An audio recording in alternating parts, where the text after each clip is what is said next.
예수님과 닮은 꼴이라는 제목으로 이 말씀을 나눕니다. 예수님과 닮은 꼴이라는 제목이에요. 자, 20대 의대생이 있었습니다. 그의 이름은 안수연이었습니다. 자, 이 청년이 내가 어떻게 하면 참 예수님처럼 살 수 있을까? 날마다 깊이 고민을 했어요. 자, 이 안수연, 이 젊은 의사가 시시때때로 예수님의 삶을 묵상하면서 예수님이었으면 이렇게 했을 것 같다. 그 일로 자기의 삶을 계속 채워갔습니다.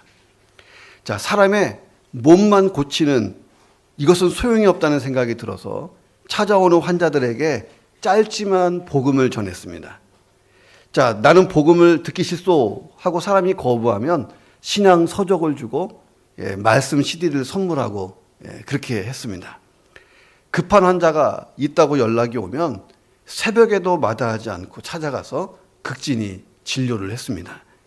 가난한 사람들에게는 돈을 받지 않고 자기의 사비를 털어서 그 진료를 도와줬습니다. 심지어 피가 부족한 환자가 있는데 이 의사가 직접 수혈을까지 하면서 이 환자를 치료합니다. 밤이면 병원을 돌아다녀요. 자기가 맡은 환자들을 붙잡고 조용히 기도해 줬습니다. 나는 소망이 없다고 생각하고 시리에 빠진 암 환자를 찾아가서 밤샘 말동무가 돼주기도 했습니다. 하루하루를 예수를 닮은 삶으로 채워가면서 살았던 이 젊은 청년 의사가 안타깝게도 2006년 1월 33살에 유행성 출혈로 갑작스럽게 세상을 떠납니다. 누구나 부러워할 직업을 가졌던 안수연. 그런데 부를 남기지 못했고 유명해지지도 못했고 장수하지도 못했습니다. 자, 그런데 이 안수연을 통해서 예수의 사랑을 깨달은 4,000명이 그의 장례식을 가득 채우는 일이 생깁니다. 자, 안수연 이 의사 젊은 청년은 영락교회 청년부 출신이었습니다. 자, 근데 그날 그의 장례식이 한경직 목사님 장례 이후에 가장 많은 조문객이 찾아오는 4,000명의 조문객이 찾아오는 장례식이 됩니다. 그래서 대한민국의 일간지가 다 기사화했던 큰 일이었어요. 사람들이 놀라기 시작했어요. 아니, 젊은 의사가 죽었는데 왜 이렇게 많은 사람, 4,000명씩이나 찾아왔을까? 재밌는 것은요, 찾아온 사람들도 서로 몰라요. 서로 모르는 사이야. 알고 보니까 치료받은 환자들이 다 몰려온 거예요. 병원의 매점 아주머니도 오고, 구두 닦던 아저씨도 오고, 방사선 기사도 오고, 안수연의 사랑을 받은 사람, 안수연이 베푼 사랑을 받은 사람이 4,000명이나 몰려온 것입니다. 이 안수연에 대한 하나의 일화가 있어요. 그가 근무하던 병원에 어느 날 어린이 환자가 입원한 것입니다. 너무 가엾어서 너 열심히 치료받고 퇴원하면 선생님이 큰 선물 줄 거야. 약속을 했어요. 근데 이 아이 집이 상당히 가난한 집입니다. 그래서 병원비가 없어서 밤몰래 퇴원해버린 거예요. 도망쳤어요. 자, 안수연이 이 어린이가 살고 있는 집을 수소문해서 찾았어요. 그리고 약속을 지키기 위해서 선물 꾸러미를 사들고 찾아갔다는 거예요. 그래서 안수연에게 붙은 별명이 바보 같은 의사라는 제목이 붙었습니다. 이 사람들이 이 4,000명의 사람들의 이야기를 듣고 들으면서 사람들이 사후에 이 청년이 떠난 다음에 그 청년 바보 의사라는 책을 씁니다. 자, 이 안수연이 쓰는 이메일 마지막에는 사인 같은 게 있어요. 거기에 항상 이렇게 쓰여 있었습니다. 예수님의 스티그마 안수현. 이 말은 다른 말로 하면 예수님의 흔적 안수현이라는 거예요. 나는 예수님의 흔적이다. 그렇게 살기를 원하고 그렇게 살았다라고 하는 어떤 고백 같은 것입니다. 자, 안수현은 떠났어요. 10몇 년이 지났습니다. 자, 그런데 그의 인생 스토리 이 책을 읽고 수많은 사람들이 변화됐어요. 내가 그렇게 살아봐야겠다. 얼마나 많은 영향력을 줬는지 당시에 베스트셀러에 올라갔던 책입니다. 바보 의사 안수연. 이 사람은 예수님을 참 닮은 사람을 살았던 것입니다. 자, 예수님을 나의 구주와 주님으로 영접한 사람을 보통 그리스도인, 기독교인이라고 부릅니다. 그리스도인, 기독교인. 자, 그리스도인이라고 하는 뜻은요, 그리스도 플러스 사람이라는 거예요. 예, 그리스도 플러스 사람. 자, 그러니까 그리스도인은 사람같이 살면서도 그리스도같이 사는 사람이에요. 자, 그러니까 그리스도인은 예수님처럼 살 수 있는 사람이라고 할 수 있습니다. 그러면 나는 그리스도인인가? 자, 그러면 어떻게 예수님처럼 내가 살 수 있을까? 예수님이 오늘 본문 23절에서 정답을 얘기해 줬어요. 같이 읽어보겠습니다. 시작. 아무든지 나를 따라오려거든 자기를 부인하고 날마다 제 십자가를 지고 나를 따를 것이니라. 여기 가만히 보면 따라온다라고 하는 두 개의 동사가 나와요. 나를 따라오려거든 이거하고 십자가를 지고 나를 따를 것이니라. 예. 한글 성경을 읽으면 별 차이가 없어요. 그런데 원어 성경으로 보면 하늘과 땅의 차이가 있습니다. 자, 앞에 나오는 아무든지 나를 따라오려거든 할 때 이 따라오다는요, 별다른 의미 없이 일반적으로 누구를 따라가는 거예요. 목사님 따라가세요. 이쪽으로 가세요. 저기 가이드 보이시죠? 가이드 따라가세요. 선생님 따라가세요. 따라가는 거예요. 자, 근데 뒤에 나오는 나를 따를 것이니라. 여기서의 따르다는요, 아콜루데오인데 누군가에게 소속돼서 확고부동하게 그 사람만 따라가는 거예요. 심지어 그 길이 죽는 길이라 그래도 따라가는 거예요. 그러니까 이 뒤에 나를 따를 것이니라 할 때 따르다는 결연한 의지가 들어있다는 거예요. 예수님이 왜 이 말씀을 하셨을까?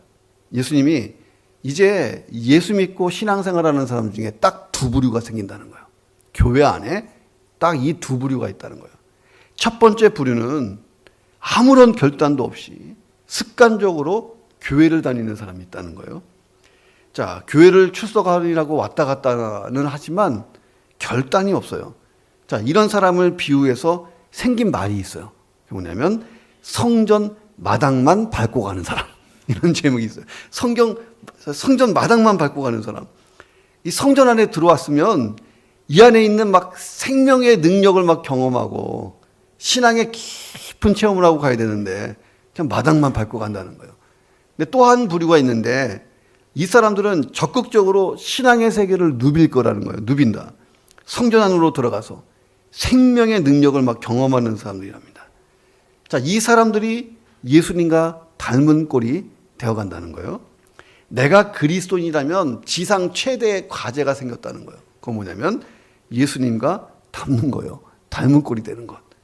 자, 이 말씀 가지고 생각해 봅니다. 내가 어떻게 예수님을 잘 닮을 수 있을까? 첫 번째는 자기 부인을 잘해야 된다는 거예요. 자, 예수님을 닮기 위한 첫 번째 스텝. 내가 자기 부인을 잘한다. 근데 참 재밌는 게 자기 부인이 뭐냐는 거예요. 우리 황은경 사모님이냐? 저 같은 경우는 자기 부인이 황은경 사모님이냐? 이게 아니에요. 이 부인이 아니고 자기 부인을 뜻하는 게 뭐냐면 이거는 자기를 막 비하해라, 자기를 학대한다, 자기를 포기한다 이런 뜻은 아닙니다. 많은 사람이 예수 믿는 것을 이렇게 생각해요. 예수 믿고 신앙생활하는 것은 자기를 비하하는 것, 자기를 막 학대하는 것, 자기를 포기해버리는 것 이렇게 오해하는 사람이 있어요. 그러니까 신앙생활이 고행이라고 생각해. 그래서 시도하기를 아예 주저하는 경우가 많이 있습니다.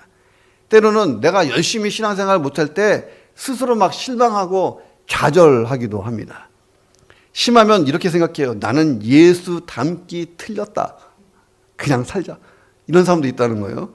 자, 근데 예수님이 이런 의미에서 자기 부인을 얘기하는 게 아니라는 거예요. 자, 25절 한번 같이 읽어봅니다. 시작. 사람이 만일 온천하를 얻고도 자기를 잃든지 빼앗기면 무엇이 유익하리요? 자, 예수님이 이 말씀을 하신 이유는 딱 하나예요. 너 자신을 소중히 여기라는 거예요. 나의 존재 가치는 굉장히 중요하다는 거예요. 예. 그러니까 자기를 잃어버리지도 말고 빼앗기지도 말라는 거예요. 잃어버리지 마라. 빼앗기지 마라. 예. 자, 그러면 진짜 예수님이 말씀하신 자기 부인의 참 의미가 뭐냐는 거예요. 정확하게 말하면 거짓된 나를 버리라는 거예요. 거짓된 나를 포기해라. 자, 이 얘기를 하신 것입니다. 자, 그런데 거짓된 나가 뭐냐는 거예요. 거짓된 나는 하나님이 처음에 창조했을 때 내 모습이 아니고 타락한 내 모습이에요. 타락한 내 모습. 예. 이 거짓된 나가 왜 만들어지냐면 인간이 죄성이 있기 때문에 그래요. 죄를 지을 때마다 계속 거짓된 내가 생기는 거예요. 그래서 욕심이 많은 나, 충동적인 나, 이기적인 나, 성격 더러운 나, 예. 인간성 꽝인 나. 자꾸 거짓된 내 모습이 만들어진다는 거예요. 자, 근데 이 거짓된 내 모습이 예수님을 닮으려고 할 때에 결정적인 장애물이 된다는 거예요. 자, 지금 제가 좀 더 쉽게 얘기하기 위해서 이야기 하나를 들려주겠습니다. 한국 기독교 역사 초기에 아주 훌륭한 지도자가 있었는데 김익두 목사님이 계셨어요. 이분은 양반집 자제로 태어났어요. 예. 그런데 과거 시험에 계속 낙방하는 거예요. 그러다가 술 마시고 싸우고 동네 깡패가 된 거예요. 심히 장사예요. 주맛집 기둥을 빼버려갖고 그 집을 무너뜨릴 정도로 심히 있었습니다. 온갖 기물을 다 파손해요. 예. 대수롭지 않게 여기면서. 개차반이었어요. 예. 쓸모없는 인생이었어요. 자, 근데 이 사람이 스왈른 선교사를 통해서 예수 그리스도를 영접합니다. 그때부터 완전히 순한 양처럼 변하는 거예요.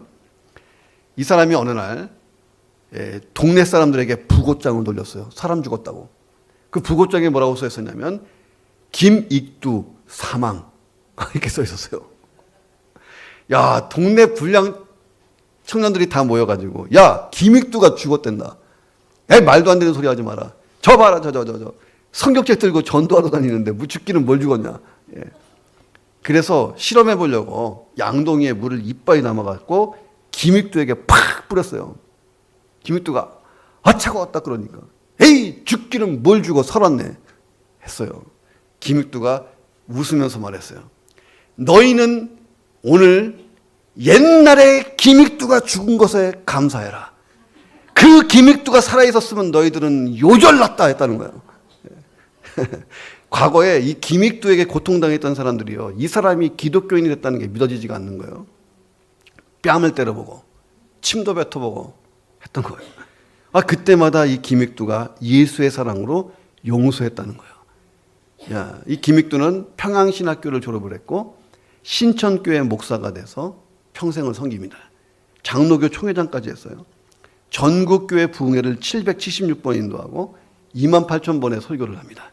150개 교회를 개척하고 신유은사가 있어서 병자 1만 명 정도를 치유합니다. 한국 기독교사에 나와 있는 이야기예요. 이 김익두의 영향을 받고 삶을 바꾸고 목사가 된 사람이 200명이나 나오게 됩니다. 자, 그런데 1950년 한국전쟁이 일어났을 때에 목회하던 신천 서북교회를 떠나지 않아요. 그러다가 새벽 예배 마치고 북한군이 쏜 총에 맞아서 순교하게 됩니다. 자, 김익두의 변화, 김익두의 사랑, 그의 사역과 헌신이 한국 교회의 귀한 교훈이 됐다는 거예요.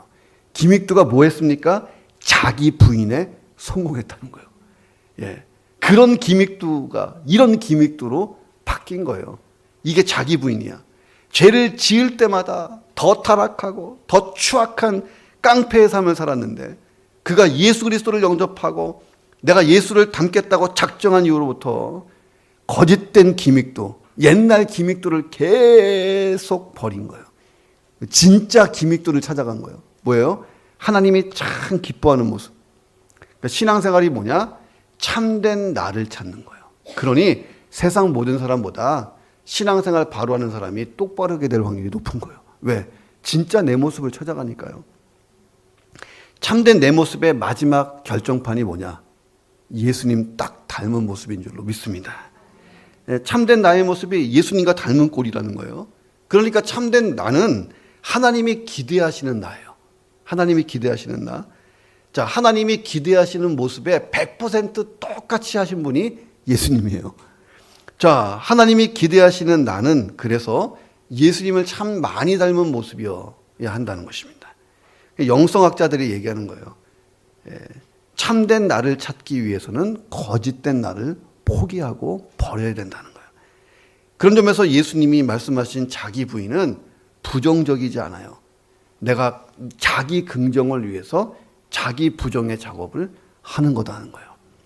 자, 그러면 내 자신을 한번 들여다보세요. 나는 예수님을 따라가고 싶은데 결정적으로 자꾸 방해가 되는 거짓된 내 모습이 뭐냐는 거예요. 자, 그거는요, 사람들 속에 있을 때는 잘 몰라요. 저도 제 모습이 언제 잘 보이냐면 화장실 들어가서 혼자 있으면 잘 보여. 소위 내 꼬라지가 보이는 거예요. 그때 내 진정한 모습. 사람들 속에 있을 때는요, 포장돼서 잘 몰라. 내가 어떤 사람인지. 거짓된 나가 잘 안 보입니다. 그런데 은밀한 곳에, 조용한 곳에 나 혼자 가만히 있다 보면 진짜 내 모습이 보여요. 자, 진정한 나의 모습을 직면해 봐야 됩니다. 내가 얼마나 참 추악하냐. 나는 참 얼마나 탐욕스러운가. 내가 얼마나 이기적인가.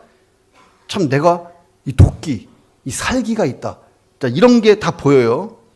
내 안에 참 더러운 게 다 보이기 시작합니다. 미움, 다툼, 막 시기, 질투, 열등감, 막 복수, 이런 게 막 다 보여요. 자, 그런 나를 버리라는 거예요.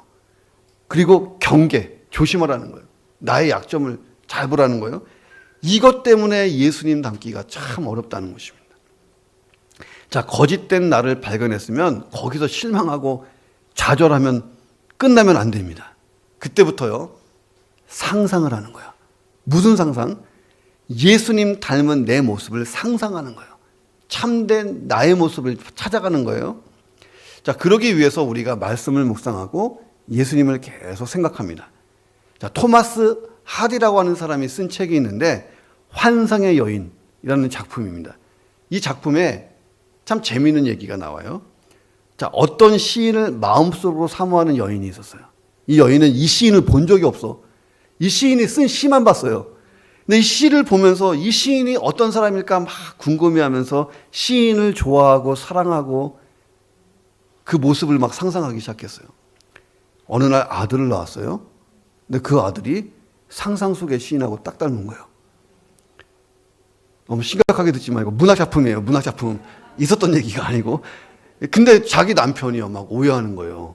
왜 나를 안 닮은 아들이 나왔다고. 시인을 한 번도 만나지 못했지만 마음으로 사모하고 상상하다 보니까 그 사람을 닮은 아기를 낳게 됐다는 거예요. 자, 이 얘기 속에서 우리가 생각해 봐요. 내가 날마다 예수님을 좀 사모하고 예수님을 상상하다 보면 어떻게 될까? 내 눈동자에서, 나의 언어에서, 내 행동에서, 내 삶의 다양한 모습에서 예수의 모습이 보이기 시작할 줄로 믿습니다. 나도 모르는 사이에 예수님을 닮아 있는 거야. 자, 저와 여러분이 이 자기 부인에 잘 성공하고 예수 닮은 사람이 되시기를 주 이름으로 축원합니다. 자, 어떻게 예수님을 잘 닮을 수 있을까? 두 번째는 나의 십자가를 잘 져야 된다는 거예요. 자, 예수님을 닮아가기 위한 두 번째 스텝. 날마다 나의 십자가를 진다는 거예요. 궁금한 게 뭐냐면 나의 십자가가 뭐냐는 거예요. 어떤 의미가 있느냐. 인생을 살다 보면 나를 힘들게 하는 사람이 있어요. 저 인간만 없으면 내가 진짜 막 살겠다 진짜. 다시 안 봤으면 좋겠다. 어떤 사람, 어떤 사건, 이 일만 없었으면 너무 좋았는데, 이 일만 없었으면 너무 좋았는데 타임머신 타고 막 돌아가고 싶은 거예요. 이 사건만 없었으면. 자, 그럴 때 그런 사람, 그런 사건을 나의 십자가라고 생각하는 사람이 있어요. 그거 아니라는 거예요. 자, 어떤 집사님이 저에게 이런 얘기를 하신 적이 있어요. 목사님, 제 남편이 내 십자가입니다. 제가 제일 많이 들었던 거야. 우리 남편이 내 십자가예요.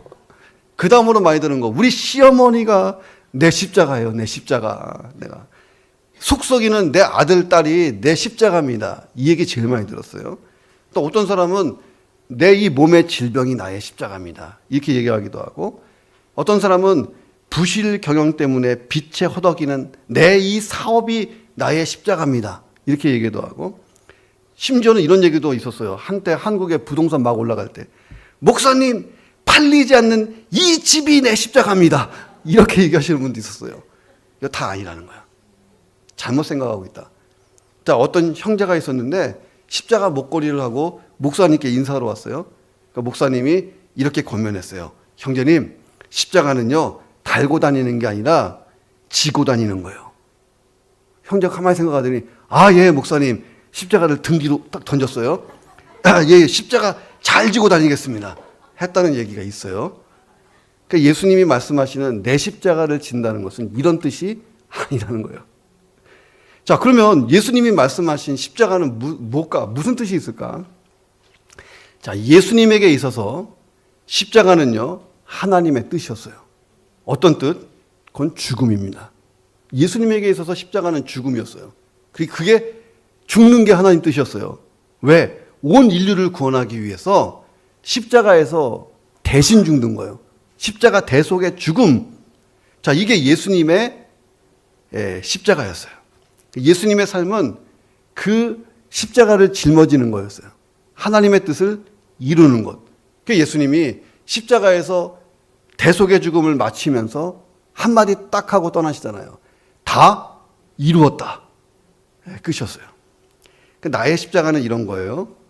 내가 실수로 죄악으로 인해서 고통당하고 있다면 그것은 자기 고통이에요. 빠찡고 하다가 돈 잃고 와갖고 빠찡고가 내 십자가야. 이건 아니라는 거예요. 이건 자기 고통이에요. 자기 고통.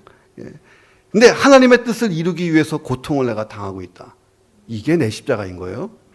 가정과 직장에서 내가 실수했어요. 그래서 고통을 당한다면 이건 자기 고통이라는 거예요.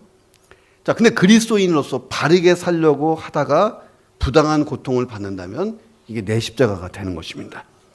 자, 어떤 사람, 어떤 사건으로 내가 고통받고 있다면 잘 생각해 보세요. 이게 내 고통인지 내 십자가인지, 자기 고통인지 자기 십자가인지. 자, 예수님은 십자가에서 죽을 이유가 전혀 없었어요. 왜? 죄가 하나도 없었잖아요. 근데 예수님을 그리스도 메시아라고 믿지 않는 불신자 유대인들이 부당하게 십자가에 못 박아 죽였다는 거예요. 그러니까 이 십자가는 예수님에게 자기 고통이 아니었다는 거예요. 하나님의 뜻을 이루기 위한 나의 십자가였다는 거예요. 자, 그런 의미에서 여러분은 나의 십자가를 져본 적이 있냐는 거예요. 져본 적이 있는가? 져본 적이 많다면 이미 예수님을 상당히 많이 닮아 있을 줄로 믿습니다. 자, 십자가는 또 이런 거예요. 예수님은 하나님의 뜻에 완전히 순종했어요.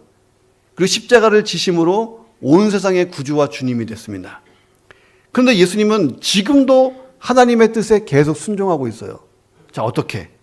온 세상에 복음이 증거되고 구원의 역사가 계속 일어나고 하나님 나라가 계속 이루어지도록 예수님은 지금도 일하고 계시는 거예요. 어떻게? 예수님은 그 일을 그리스도인들을 통해서 하신다는 거예요. 자, 나의 십자가는 뭐냐? 예수님이 지금 나를 통해서 하시고 싶어 하시는 일, 그게 나의 십자가예요. 자, 한국전쟁이 있었을 때에 6.25 한국전쟁이 끝나고 미국의 노타리 클럽 회원들이 나병 환자 수용소를 방문했어요. 근데 거기에서 미국에서 온 간호 선교사 한 명을 봅니다. 근데 이 미국에서 온 간호 선교사가 나병 환자의 고름이 나오는데 이 상처를 치유하는데 막 문지르고 짜고 심지어는 손으로 막 만져서 문지르고 와, 대단한 거예요. 그래서 이 사업가 한 사람이 이 장면을 카메라에 담았어요. 야, 이거는 100만 불짜리 사진이다.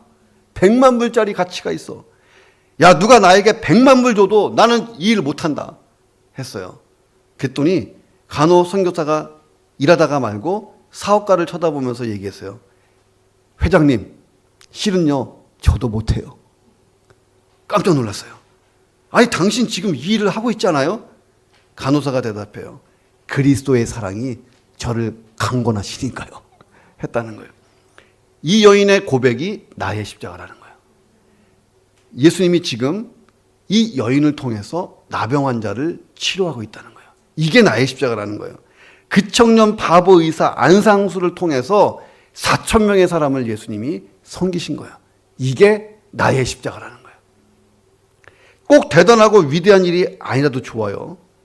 교회 청소하고, 화장실도 좀 닦고, 부엌도 좀 닦고.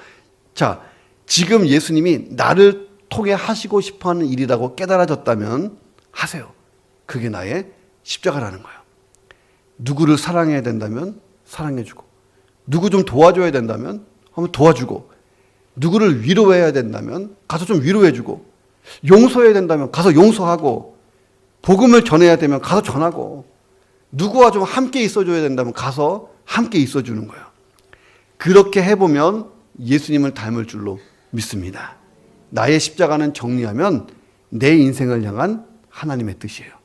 방법은 예수님이 나를 통해서 하시고 싶어하는 일, 그 일이 깨달아졌다면 하시면 되는 거예요. 자, 그런데 예수님을 닮아가는 삶의 마지막은 뭘까 하는 거예요. 자, 어떤 사람들은 예수 믿고 사는 것은 힘들다, 이건 고행이다 라고 생각하는 사람이 있어요. 이유가 뭐냐면 십자가를 안 져봐서 그래. 자, 물론 힘든데 그 끝이 영광이라면 해볼 만하다는 거예요. 해볼 만하다. 자, 예수님 보세요. 십자가를 지고 죽으셨어요. 그러나 부활하셨습니다. 영광 중에 영광을 얻으십니다. 그 예수님이 우리에게 초청하는 거예요. 야, 너의 십자가 한번 져봐라. 너가 지는 그 십자가는 사실은 내 십자가다. 내 십자가를 진 걸로 내가 해줄게. 나의 영광에 너도 참여할 수 있다. 그럼 믿으십니까? 자, 내 십자가 잘 지고 예수의 영광을 체험해 보시기를 주의 이름으로 축원합니다. 자, 어떻게 예수님을 잘 닮을 수 있을까? 마지막 세 번째는 신실하게 잘 따라가면 되는 거예요. 자, 이 구원은 내가 구원받았다고 할 때 두 가지 의미가 있어요. 작은 의미, 큰 의미. 이 소극적이고 작은 의미에서는 죄사함 받고 영생을 얻고 천국의 꼬린 들어가는 거예요. 이게 소극적인 의미예요. 근데 구원에 적극적인 의미가 있어요. 자, 천국 가는 거 정도가 아니고 이 땅에서 예수님을 닮아가고 예수님처럼 하나님이 기뻐하시는 일에 쓰임받고 가는 거예요. 자, 이게 참 적극적인 구원입니다. 자, 그러기 위해서 날마다 예수님을 바라보는 거예요. 히브리서 기자가 말했어요. 히브리서 12장 2절 같이 읽어보겠습니다. 시작. 믿음의 주요 또 온전케 하시는 이인 예수를 바라보자. 내가 신앙생활하는 이 신앙의 삶의 최종 목표, 꼬린 지점은 예수님이라는 거예요. 예수님이 있는 데까지 달려가는 거예요. 자, 믿음의 주요 할 때, 믿음의 주 할 때 이 주는 선구자, 믿음의 선구자 예수님, 온전케 하시는 이, 믿음의 완성자 예수님. 그러니까 예수님은 믿음의 선구자, 완성자, 시작과 끝이라는 거예요. 진짜 그래요. 예수님이 십자가에서 구속사역을 감당하시고 우리의 신앙의 시작점이 되어준 거예요. 신앙을 어떻게 시작합니까? 예수님이 나의 구주다. 나를 구원하신 분이다. 여기서부터 시작되는 거잖아요. 신앙의 마침은 뭐냐면 예수님이 다시 오시는 거예요. 나와 함께 영원한 천국에 거하시는 거. 이게 이제 마침이에요. 그때까지 내가 예수님을 바라보면서 계속 달리는 거예요. 그런데 이게 결코 쉬운 일이 아니라는 거예요. 예수님 뭐라고 말씀하시는가 들어보세요. 누구든지 자기 목숨을 구원하려고 하면 잃어버릴 거다. 누구든지 나를 위하여 자기 목숨을 잃어버리면 구원받는다. 이 말씀 잘못 이해하면요, 이게 굉장히 역설적이거든요. 깊은 의미가 있어요. 문자적으로 얘기하면 예수를 잘 따라가려면 순교해라. 이렇게 들리잖아요. 예. 물론 이제 그런 분들이 있어요. 성경에 보니까 스데반 집사님도 순교했고 바울 사도도 순교했고 기독교 역사의 수많은 신앙의 선배들이 순교를 각오했습니다. 근데 그럴 수 있는 사람은요 0.1%도 안 돼요. 굉장히 소수잖아요. 보편적으로 예수님이 하신 말씀은 이런 뜻입니다. 예수를 따라가려면 이것은 목숨을 담보할 정도로 힘들고 어려운 과정이라는 거예요. 그런데 끝이 영광입니다. 자, 쉽게 제가 좀 설명해 봅니다. 일반적으로 가장 기쁘고 행복한 상태를 어려운 말로 황홀경이라고 합니다. 나 황홀해. 황홀경에 빠졌어. 영어로는 엑스타시라고 해요. 자, 근데 이런 황홀경, 엑스타시의 특징이 뭔지 아십니까? 지금 한국이 마약 때문에 문제예요. 예, 황홀경은 경험하려고. 예. 근데 그런 황홀경은 경험할 필요가 없어요. 이 황홀경의 특징, 엑스타시의 특징이 뭐냐면 무아지경이에요. 무아지경. 내 모습이 사라져버리는 거예요. 자아가 사라진 상태. 자, 이상하잖아요. 아니, 내가 있어야 행복을 느끼는데 내가 사라져버린 상태가 행복한 상태라니 이게 무슨 말인가? 예수님이 그렇게 말씀하신 거예요. 누구든지 나를 위해 자기 목숨을 잃으면 구원하리라. 자, 제 목숨을 잃는다는 것은 내가 사라져버리는 거예요. 자, 그리스도인은 그리스도 플러스 사람이라고 그랬잖아요. 근데 사람이 사라졌어. 뭐가 남을까요? 예수만 남잖아요. 이게 예수를 잘 따라가는 거예요. 자, 흔히 사람들이 사랑하는 사람과 함께 있을 때 나 행복해. 나 너 때문에 행복해. 하잖아요. 예. 또는 어떤 좋아하는 일에 막 몰입할 때 가장 행복하다고 하잖아요. 예. 내가 좋아하는 것 할 때, 맛있는 거 먹을 때, 나 행복해. 예. 골프 칠 때, 나 행복해. 저 같은 경우는 목욕탕 딱 들어가면 나 행복해 하잖아요. 몰입할 때 행복하다. 자, 그렇게 사랑하는 사람과 함께 있거나 내가 좋아하는 일을 막 할 때에 그때 사람들이 느끼는 공통점이 있어요. 그건 뭐냐면 사랑하는 사람, 좋아하는 일에 그것만 보여요. 그리고 나는 사라져버립니다. 사라진다기보다는 나를 잊어버리는 거예요. 예를 들면 내 아들이, 내가 사랑하는 아들이 잘 되길 바라요. 아들을 위해서 투잡을 뛰어요. 아들이 잘 되라고. 그 유학 간 아들, 그 학비대니라고 투잡. 한국에 그런 사람도 많았어요. 투잡 뛰면서 막 아빠, 엄마는 고생을 합니다. 허리띠를 졸라매고. 사랑하기 때문에 내 모든 것을 희생해도 좋다고 생각을 해요. 자, 다른 일은 되게 인색한데 이 사람이 골프채 살 때는요, 아끼잖아요. 다른 건 다 인색한데 내 자동차 살 때는요, 이건 뭐 그냥 아끼지 않습니다. 내가 다 희생해도 좋다는 거예요. 세상에서 가장 행복한 사람이 누구냐면 나를 바칠 대상을 찾은 사람이에요. 반대로 제일 불행한 사람이 뭐냐면 나를 올인할 사람, 어떤 대상이 없는 사람이잖아요. 자, 우리는 종종 사람이 가치 없는 일에 막 몰입하고 있으면 이런 얘기를 해요. 너 왜 쓸데없이 목숨 거냐? 왜 쓸데없이 거기에 목숨 걸어? 예. 그러면 가장 가치 있는 대상에 목숨을 걸어야 할 줄로 믿습니다. 자, 나를 죄와 사망에서 영원히 구원하신 예수 그리스도, 가장 큰 가치인 줄로 믿습니다. 내가 그분을 위해서 나라고 하는 자아가 사라져버리는 거예요. 내가 예수님의 기쁨, 예수님이 하시는 일만 할 수 있다면 내 인생은 사라져도 좋다. 나는 사라져도 행복한 거예요. 자, 이게 진짜 예수님을 잘 따라가는 거라는 거예요. 미국 기독교의 위대한 부흥을 가지고 온 목사님이 계세요. 대각성 운동. 막 수천만 명이 막 회개하고 돌아왔던 대각성 운동의 주도자 조지 휘필드 목사님이 이렇게 고백했어요. 조지 휘필드 목사님이, 저는 썩어져서 죽느니 그리스도를 위해서 달아서 죽고 싶습니다. 얼마나 멋있어요. 여기 촛불 봤잖아요. 촛불이 멋있는 게 뭐냐면 마지막까지 달고 탁 꺼지잖아요. 세상에서 제일 감당하기 어려운 사람이 누구냐면 목숨 거는 사람이에요. 내가 목숨 걸고 한다.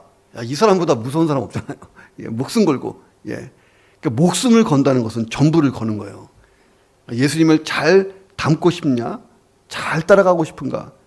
옆 사람하고 한번 인사하세요. 전부 걸어버립시다. 근데 이게 신비한 역설이 있는 거예요. 신비한 역설. 일반의 상식으로 이해가 되지 않아요. 그렇잖아요. 내가 누군가를 너무 사랑해 보면 올인하잖아요. 근데 행복하잖아. 내가 좋아하는 일에 막 돈을 막 써요. 우리 김 목사님은 먹는 데도 아끼지 않습니다. 옷은 후리하게 입어도 먹는 것은 삐까번쩍하게 먹어야 돼요. 우리 목사님이 행복한 이유는, 행복하는 방법은 맛있는 거 많이 사주면 돼요. 자, 먹는 것에 굉장히 중요한. 왜냐하면 행복감이 있잖아요. 저는 어디에 쓰냐면 난 목욕탕 가는데 돈 막 써요. 10장씩 사 막 그 쿠폰. 안 아낍니다.